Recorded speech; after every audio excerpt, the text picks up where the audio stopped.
Imagine thieves stealing your car with your dogs in the back seat. Pretty unimaginable, but one East Haven family breathing a sigh of relief today after their dogs were returned following several very scary hours of not knowing who took them. So Channel 3 Eyewitness News reporter Marcy Jones live this morning to break down exactly what happened. And Marcy, you're standing where this began.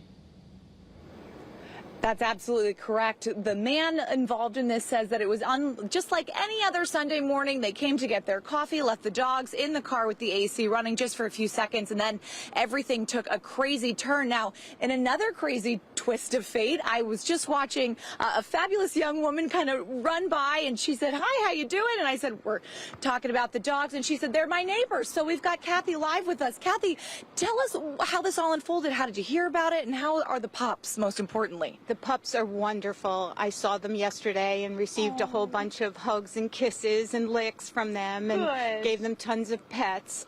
It was just devastating. We don't care about the car. That doesn't matter at all, but it was the fact that the person stole the car with the 2 dogs in it. Why didn't he just open up the door right here and let the dogs out?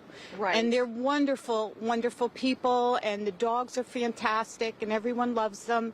And I cried all day, all day. Oh, I know. We did a lot of praying to St. Anthony and St. Francis with lost animals, and our prayers were answered, and the dogs are home safely. Thankfully, this has a happy ending. And I think, you know, nobody likes to admit it, but when it's hot outside, we think about our little furry friends. We don't want them going on the pavement. We think, look, I'll keep them in the AC for 2 seconds. It'll be fine. But really, this is such a good reminder and a good lesson that it only takes a couple of seconds for somebody to get the wrong idea. Right, and thank you again for social media and the television stations, and for that gentleman that followed them for almost 45 minutes until they could get the cops to save the dogs. Right. And we're just blessed. Oh. We're just blessed. Well, thankfully, again, this has a happy ending. Thank you so much for chatting with us, and have a great rest of your day. Thank you. Take care. All right, guys, all happy here. It was a rough start, but everything is okay. And again, make sure if you are on an errand, a chore, you bring the pups with you, always take them out and make sure that somebody is keeping an eye on them, and lock your vehicle.